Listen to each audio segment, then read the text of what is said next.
Saya mikir, nggak bisa duduk yang saya selang-seling antar sektenya. Oh, ini mungkin ingat, ini dulu bunuh bapaknya dia, rumahnya dibom, ya kok duduk bareng. Oh, mungkin ini ingat, ngebom kelompok ini, kok duduk bareng. Kalau di foto entek itu mati zaman sekarang. Itu tahun 2010. Akhirnya udah, yang penting masuk di ruangan, satu ruangan seperti ini. Ini kan sesungguhnya dari organisasi yang tadi kan, yang banyak itu kan, pada NU Muhammadiyah saat ini begitu kan, ya hampir sama lah gitu kira-kira. Yang saya inginkan yang kayak gini ini, yang bisa kumpul semua, bisa duduk kemana aja, itu enggak. Saya dongengin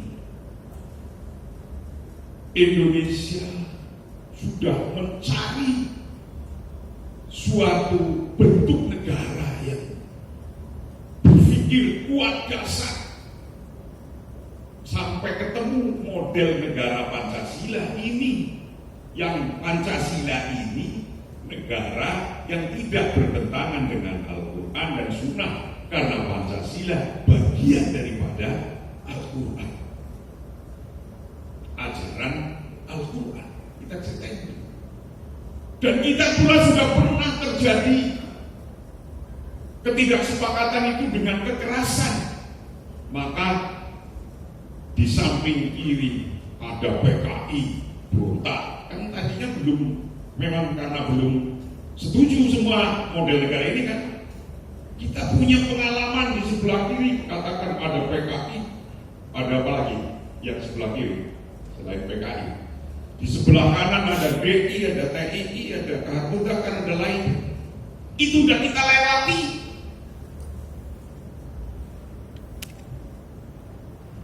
Dan alhamdulillah kita sudah bisa bahwa al-aslu fid daulah wal imamah asyuro warido sudah bisa dilaksanakan dengan gaya dan model suronya.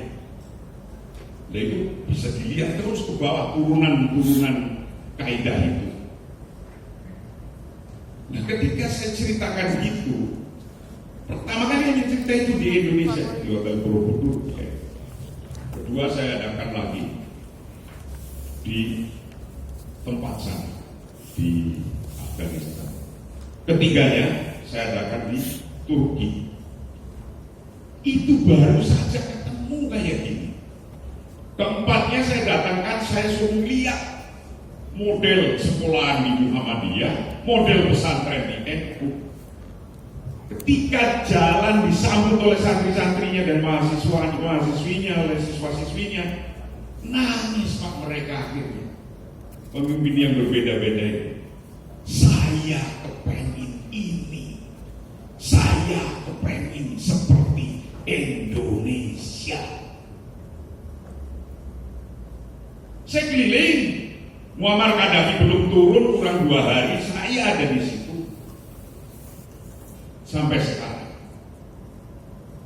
Maka bersyukurlah mempunyai tempat dakwah. Piringnya ini jangan sampai dipecah. Tempat dakwah ini kita bersyukur. Wong hari ini Yaman presidennya ada 7. Mana yang pernah di Yaman? Angkat tangan. Yang pernah kuliah sekolah ngaji di Yaman, angkat tangan. Lah, alhamdulillah. Bener kan? Hari ini. Apa gampang itu menyatukan itu? Enggak gampang. Maka kita punya negara bangsa yang sudah mulai tertata. Nah, kalau ini ternyata belum semua sesuai dengan keinginan kita, jangan dirobohkan negara ini, tapi dibangun.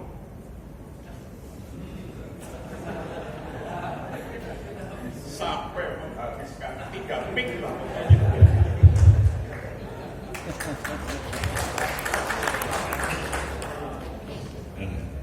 Menghabiskan 3 mik.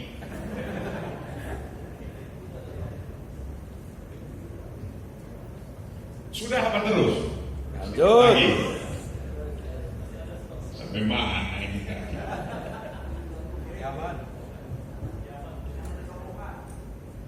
Dakwah adalah membangun, bukan merusak. Dakwah adalah membangun, bukan merobohkan. Merobohkan lebih mudah. Bangun gedung yang tinggi bertahun-tahun merobohkan, 2 jam roboh. Dakwah adalah membangun, bukan merusak, bukan merobohkan. Memang betul kalau yang belum sesuai, ayo sesuaikan. Betulin bareng-bareng. Karena sesungguhnya dalam dakwah ini adalah al-jam'u baina tsabat wa at-tatawwur.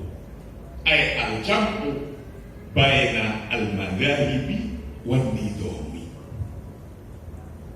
Bagaimana bisa menyatukan antara hukum sabat yang tidak pernah tambah?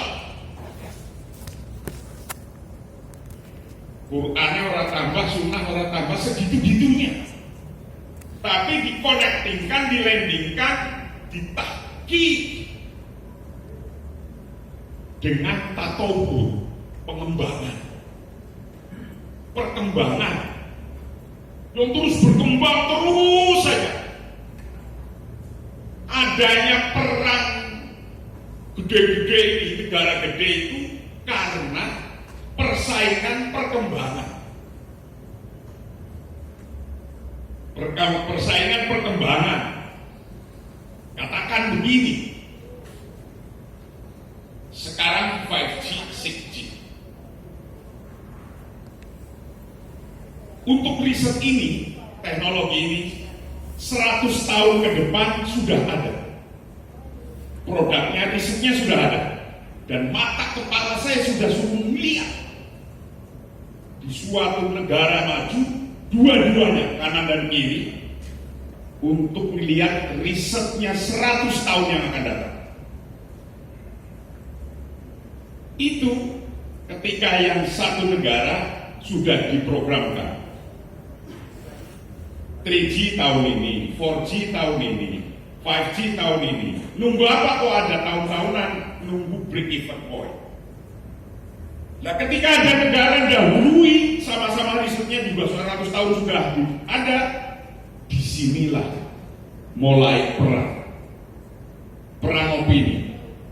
Maka Anda kadang terpancing-pancing oleh perang opini ini.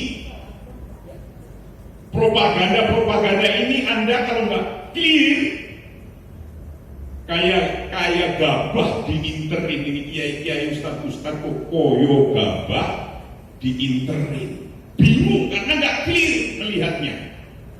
Ikut ini, bukan ikut pikiran sendiri. Nah, ketika demikian maka cerdaslah. Muslim country gak nyusut malah tambah perang. Nah, kita yang kondisinya semacam ini, ayolah disyukuri. Dakwah membangun, bukan merobohkan. Ayo kita bangun. Yang belum sesuai, sesuaikan. Intinya al-jam'u baina tsabat wa tatawwur. Menyatukan hukum sabat itu dilendingkan dengan perkembangan zaman. Karena perkembangan zaman yang begitu dasarnya, maka hukum pun bisa berubah karena ilatnya, karena hurufnya, karena makannya. Jadi nggak usah pada heran kok hukum bisa berubah. Hukum-hukum muamalah bisa berubah. Jadi kita MUI harus itu. Al-jam'u bainal madzahib wan nidham. bagaimana pendapat yang berbeda-beda dari asal organisasi yang berbeda-beda disatukan. Syukur-syukur bisa jadi Nilo. Ini Nilo untuk apa? Ya untuk kehidupan kita berbangsa bertanah air, untuk jawab satu pertanyaan tadi. Apakah saya, keluarga saya, bernegara, berbangsa sudah sesuai dengan ajaran agama saya? Kalau belum sesuai semua, ada kaidah. Kalau tidak bisa ngambil semua, jangan tinggalkan semua. Ma yudraku kullu, la yudraku kullu. Ayo dijalankan, ayo diprogramkan. Maka juga kita mau ngomong apatis terhadap partai politik atau politik juga nggak bisa, karena di situ adalah alat untuk asyura warido. Inilah dakwah. Kalau memang harus ada bagian yang dakwah di sana, di sana. Lalu kadang orang ini, yang penting ini ganti negara Islam, ganti negara syariah. Saya tanya, undang-undang lalu lintas sudah syariah apa? Jawabnya saja belum. Ngomong, ayo ganti negara ini. Satu pertanyaan saya tidak bisa jawab. Undang-undang lalu lintas sudah syariah apa belum? Merah, berhenti. Kuning, hati-hati. Hijau, jalan. Ya kan? Ngelanggar itu madoro. Ya kan? Ngelanggar itu mafsadah, madoro. Ini kayak gini aja belum begitu paham. Maka jangan bangsa kita kemudian dibawa ke satu pemikiran yang madorotnya lebih besar. Pelan-pelan ayo, tapi terus gitu. Didakwahi ini sampai menjadi al-jam'u bainan tabat wa at-tatawwur, al-jam'u bainan madahib wa tidul. Jadi itu yang Gusti Allah ngasih surga neraka kok kita itu kadang-kadang melebihi, suruh milih juga yang lah.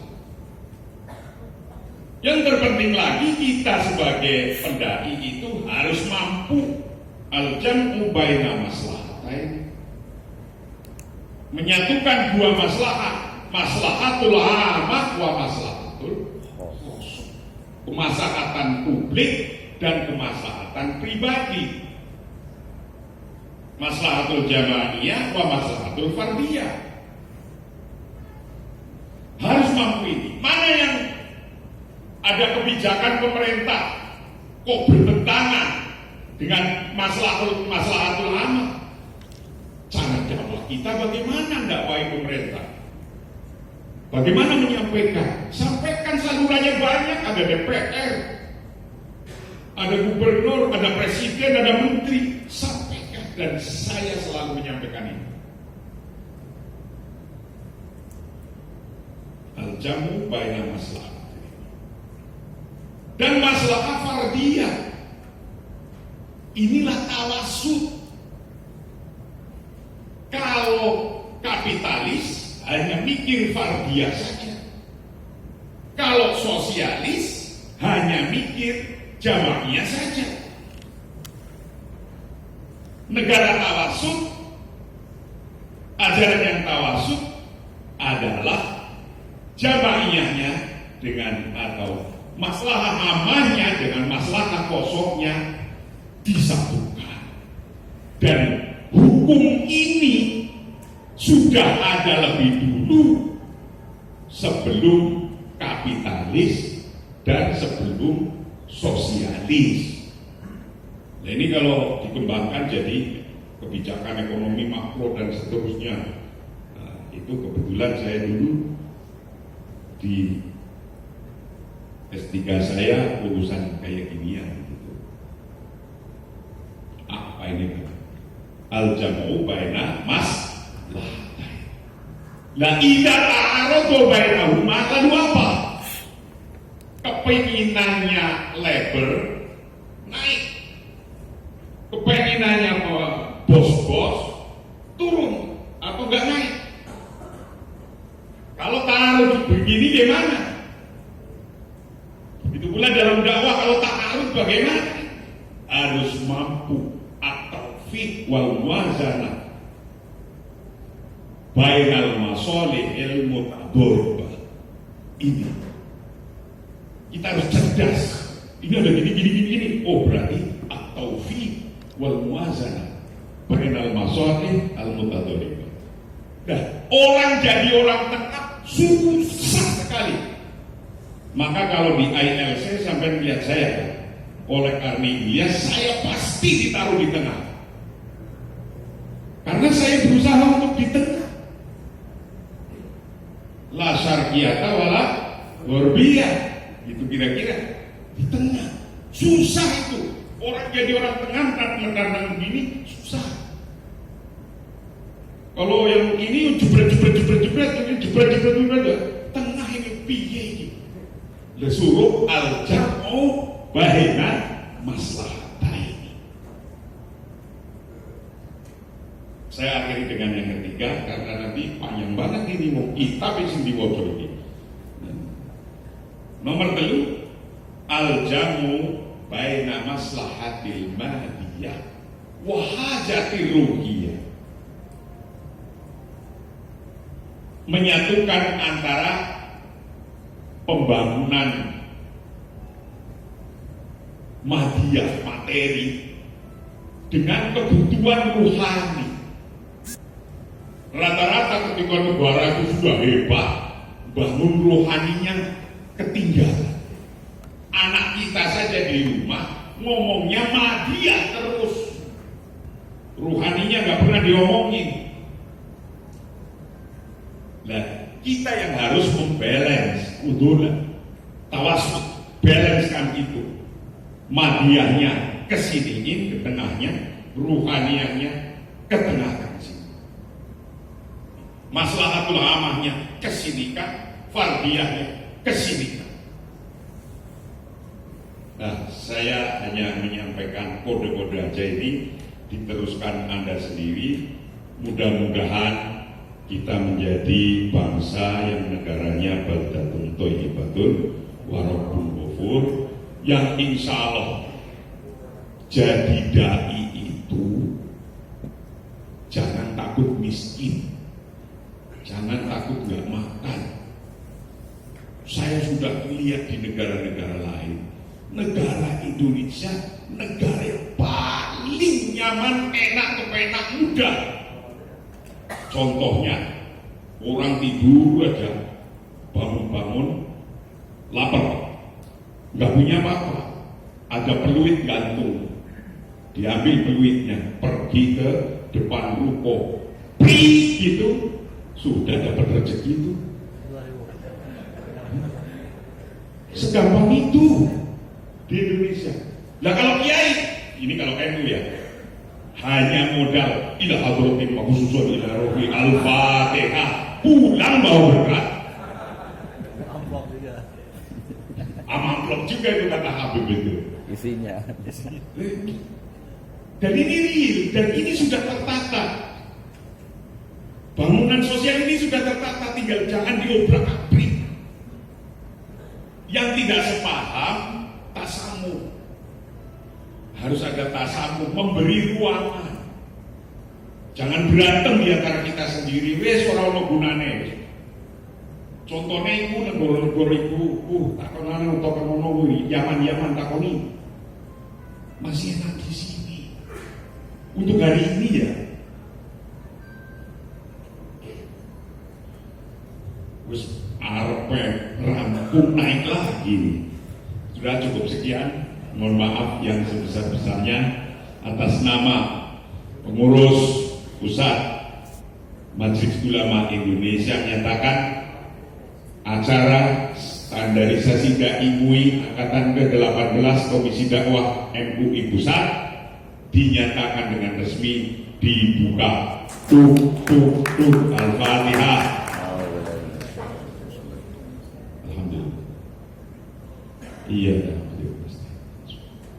surah Al-Fatihah. Cukup sekian. Allahumma fiqh ila aqwamit thoriq. Assalamualaikum warahmatullahi wabarakatuh. Waalaikumsalam.